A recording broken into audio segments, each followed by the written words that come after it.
Good afternoon. It's Tuesday today, and it's just been the Easter weekend. Obviously, although it's bank holiday, it's a little bit different from a normal Easter because you have to stay in anyway and nothing's open. But you make the best of it. So I decided that I would have a big clear out and a really big spring clean indoors. And yeah, it felt quite nice getting rid of stuff. And it's just like that thing again when you try and get rid of stuff, you try not to hold on stuff in here. And that's just the same in your home. You just try and get rid of stuff, so you allow the new to come, or you just have a clear out. So that felt really good. I didn't have an Easter egg, so I decided to make some chocolate cornflakes, just like I used to make when I was little.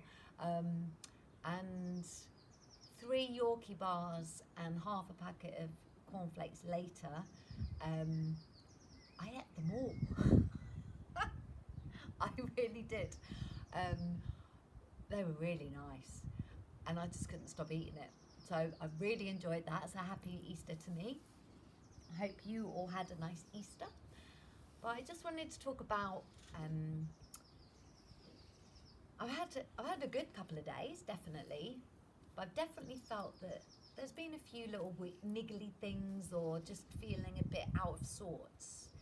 And then it brought me back to thinking about when you have, I don't know, situations that might happen that you haven't enjoyed, or they haven't been particularly nice, or it could be an argument with someone, or anything that hasn't gone your way. And then you catch yourself telling your friend about it, and you have a good old chat and you let it all out, and then later you might be on the phone to another friend, and then you tell that story again, and then someone else a few days later, and then you're like, oh yeah, this happened, and then you find that the story is it becomes everything. You give it all this energy, and then it even becomes bigger than the first story was, and yeah, it doesn't serve you well. It doesn't serve you well. So anyway, it got me thinking about, I mention her quite a lot, Johnny Lynn Frau. She's my guru. She taught me, oh God, so much so that since teaching yoga with her as a teacher, I would say she kind of has changed my life for the better, for good. Like, I owe her a lot. Anyway, she told a story to us when we were training in Greece a few years back, and it changed my life. It changed my life. So I'm going to share. Now, when she tells it, it's I don't know. It's different. When I tell it, I sound like I'm telling a joke, but I'm not. Okay, so there is a moral to this tale. So excuse the way I tell it. But basically, so there's 2 monks. See, already it sounds like a joke. No, there are 2 monks. One of them is an old monk who has been a monk for years and years and years. He's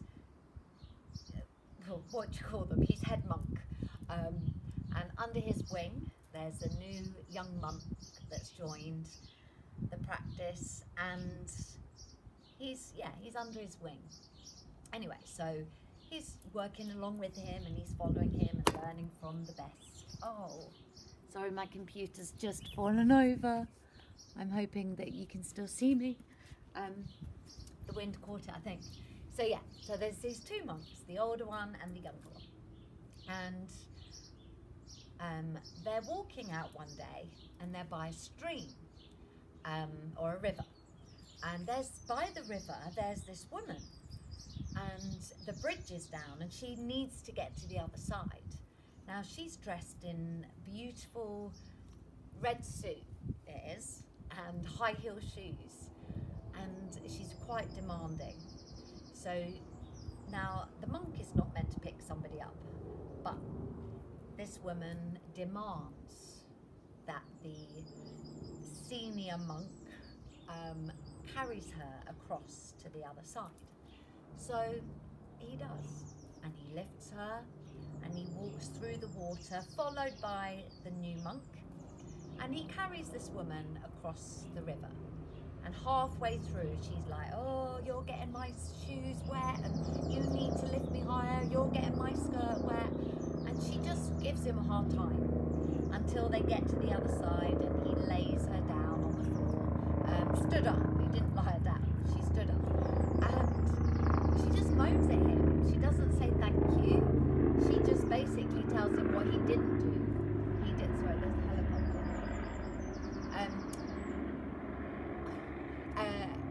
She just basically is, oh, like, you know, you've wet my skirt, you've ruined my shoes, I'm going to give you a bill.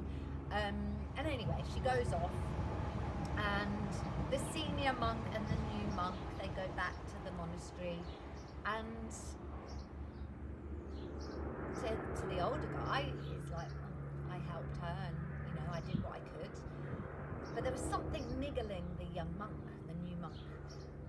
And that evening, you know, they had their meal, and nothing was said about it, and he went to bed. And then the next morning they met for breakfast, and the new monk turned to the senior monk and he said, that woman yesterday that you helped and you carried her across the water, saving the woman, why did you allow her to moan at you when you were helping her? And she didn't even say thank you. And she moaned about her shoes. Like, does this not annoy you? And the senior monk just turned to the new monk and said, are you still carrying that lady? Put her down. So, when you have a story that continues to repeat, that doesn't serve you well, I don't know what's going on. You need to put the story down. You need to put the lady down. So, when all this is happening at the moment, not the helicopter, but the fact that we're stuck indoors, and then you might have FaceTime with a friend, and you constantly talk about, oh, well, I couldn't go out to this, and oh, this person's doing this, and the supermarket had toilet roll, and la la la. Put the lady down. Put the lady down. That story doesn't serve you anymore. And I don't know if I'm going to have to redo this. I don't know if you've heard any of it. So, I might retell the story later. I'll rewatch this and see if you can actually hear me. But I just want to leave you with that. To put the lady down. Doesn't serve you anymore. Doesn't serve you anymore. If you have a happy story and it's really exciting and you still get loads of love and joy from it, tell it all day long. But if it's a story that doesn't serve you well, put the lady down. Namaste. Sorry about the noise.